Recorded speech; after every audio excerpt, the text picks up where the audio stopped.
Hi, welcome to Papa's Workshop. In today's video, I'm taking the brand new 40-watt laser by FoxALIEN and I'm adding it to my Riser Mega machine. I'm going to take off my old 20-watt laser and put this brand new 40-watt laser onto it. And then we're going to test out engraving on some plywood and also some slate. That's going to be a lot of fun, so let's get started. When you purchase the FoxALIEN 40-watt laser, this is what you're going to be able to receive.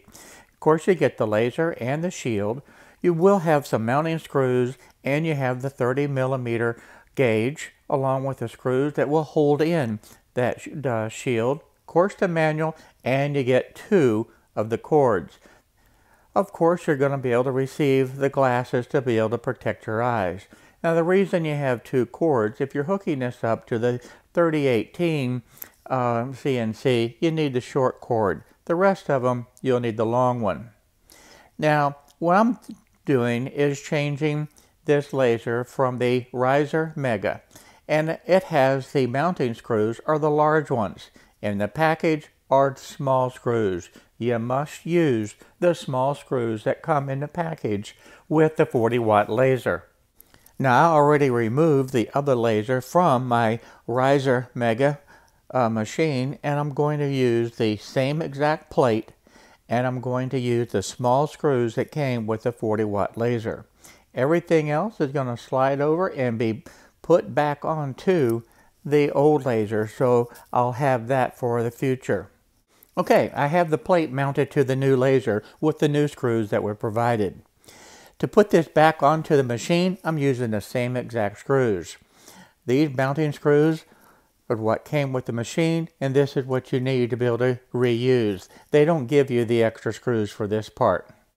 In the manual that comes with the new 40-watt laser, you're going to have the instructions step by step on the various machines, whether you have the 3018 CNC or whatever machine that you have by FoxALIEN. You're going to have the instructions right there on how to be able to install the laser.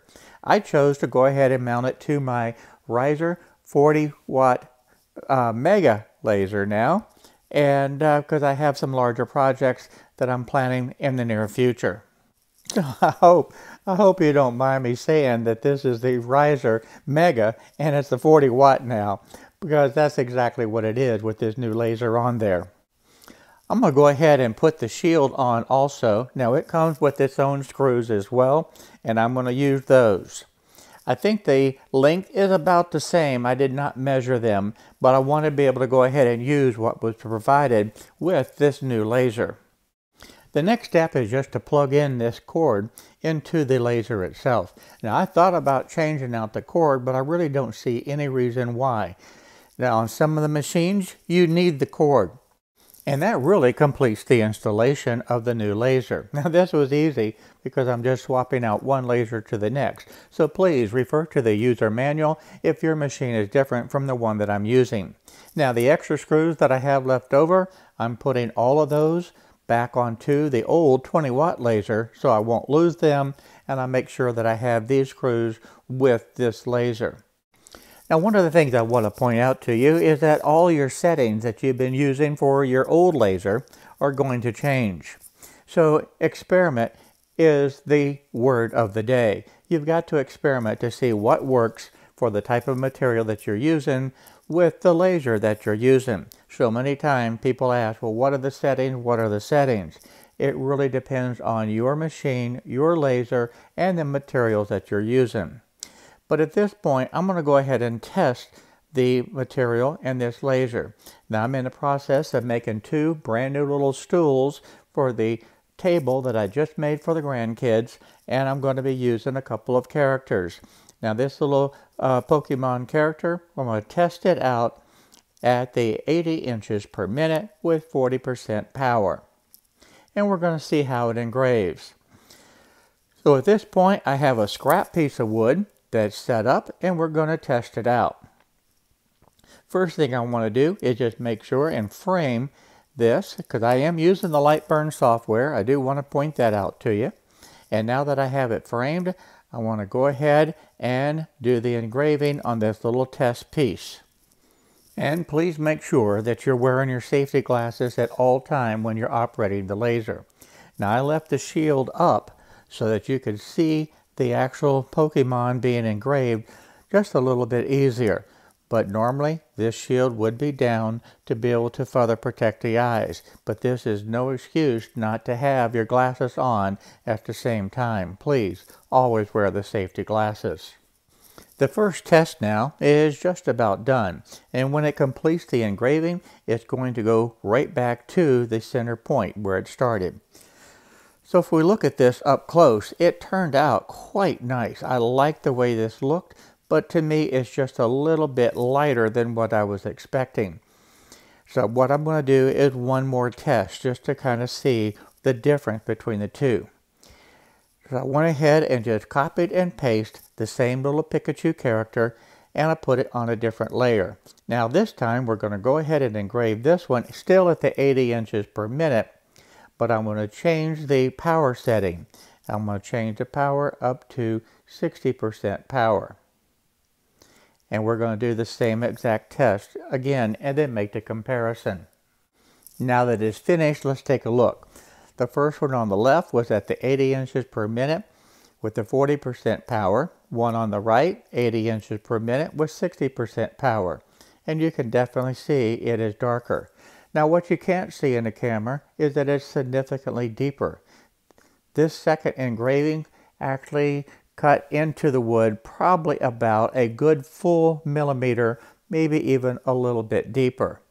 While the one on the left did less than half a millimeter deep. So that is a significant difference. Other than that, you can see that it's a little bit darker. So for what I'm going to do, I now have a light and a dark. So if I use the 50% power, that's probably going to give me a medium engrave. So this is how I test out the different projects before I actually do the real thing. So now I'm going to go ahead and bring in the real image.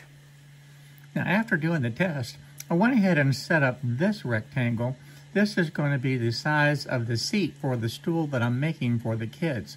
And I'm going to go ahead and put the Pokemon logo in here with the Pikachu right down below. As far as the settings, based on the test, I think I'm going to go ahead and change this and put this at the 50% power. I think that the 40% was too light, and I really believe that the 60% power was too dark. So I'm going to stay with the 80 inches per minute with the 50% power, and we're going to run it with that.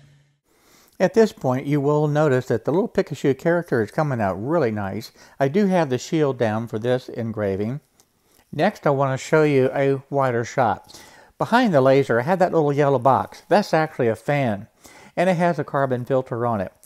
One of the things that I'm experimenting with is see if I can reduce the amount of smoke that takes place in the shop. During the summertime, spring, and fall, I can open up the window, vent it outside, and it works great. During the wintertime, as cold as it is right now, that's really not an option. So this is a little experiment. Now this carbon filter with this little small fan has worked absolutely better than I had ever expected on being able to reduce the smoke in the shop. As you might expect, during the wintertime, with not venting it outside, the only thing that I am engraving is the wood products, and I want to be able to keep that smoke down to a minimum.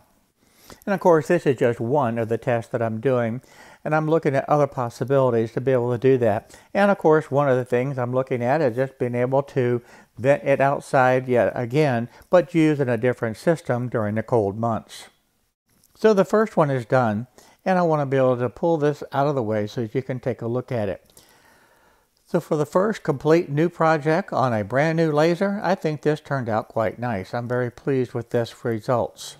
One of the things that you may have noticed is when I come over here to the move window, the fire button had disappeared. And I had mentioned in a couple of videos back that I was doing some work with the different lasers, and I had really gone in and messed up the settings. And now I'm in the process of going back and making all those corrections again and putting back the features. So I wanted to show you right here, if you did not have the fire button, all you need to be able to do is come up to the edit menu and come down to device settings. In the device settings, you're going to come right over here, and I did this while it was engraving, and click on Enable Label Fire button. Once that is done, then I'm going to go ahead and close that. Oh, I want to do one more thing too that I had lost. The fast white space scan, I'm going to go ahead and increase this too, because I lost that. So 118 inches per minute will be fine, and I want to enable it.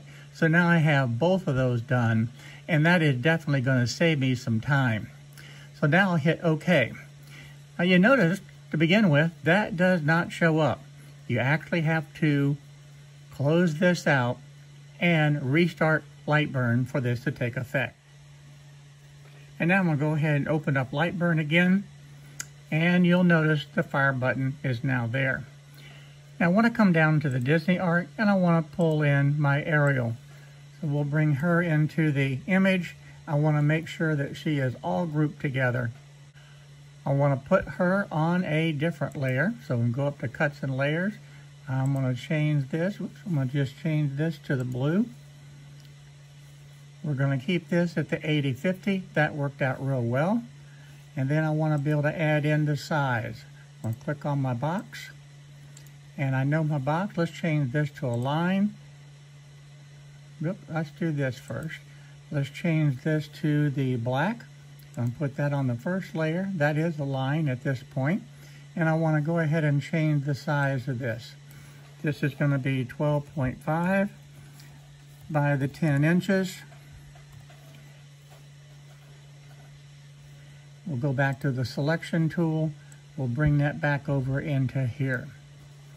Now, I want to be able to highlight everything, and I just want to hit the little bullet because I want to make sure that she is right in the center. So that's my little target right there that gets it into the center. I do want to make this bigger. So let's make her, let's see here. I kind of like that. Again, let's group everything together. Not group everything together. Let's highlight everything, and I'm going to center it again. Now, while the engraving is taking place, I'm working in a different section of the shop, and I need to be able to get rid of these sharp edges on this seat. And one of the ways that I do that to be able to get the radius is I go to the socket set, and I pick out the one that would give me the appropriate radius, and I can just go ahead and mark it. And that, to me, has been a very good way to be able to do this. I've used this little trick over the years. Then from there, I'm just going to run over to the bandsaw and just cut that little tip off. And then it'll be to the oscillating sander just to smooth everything up. At the router table, I'm just going to flip this over. And with the 1/4 inch round over a bit, I'm going to go ahead and ease that edge. Again, I don't want any sharp edges for the kids. Now that the top for the new stool is done, I'm going to go ahead and go back over to the other area of the shop and check on how Ariel is engraving. I think it's just about finished. Okay, it's all done, and she looks absolutely fantastic. I really like how this turned out. So that is going to be my new setting that I'm going to use for the plywood, the 80 inches per minute and the 50% power. Now let's move on to something else. I want to be able to engrave slate. Now with this new laser, I'm doing the same thing. I'm using the 80 inches per minute, 50% power, and I want to be able to take a look and see how this does. This is the back side, and I'm just engraving the logo just to see how it looks. So here's my test. At 80 inches per minute, 50% power on slate, and it absolutely looks gorgeous. Now I'm going to flip it over, and we're going to engrave something on the front side. I went over to my art library, and I pulled up a little dragon, and I engraved this. Again, 80 inches per minute, 50% power, and it looks absolutely fantastic on the slate. So after doing the plywood and the slate, I'm absolutely loving this new laser. Now this video primarily was all about the new 40-watt laser. But if you want to see how I finish the stools for the grandkids, leave me a comment down below in the comment section. If I get enough comments, I'm going to go ahead and finish the stools with the video and show you exactly how I did it. I want to take this opportunity to thank everyone for watching the video today. This was a lot of fun, being able to set up the new laser and testing it out. And I really enjoyed engraving on the Slate. So if you enjoyed this video too, please, by all means, go ahead and subscribe to the channel and hit the little bell notification so that you won't miss out on any of the videos that I upload. So I look forward to seeing each and every one of you in my next video.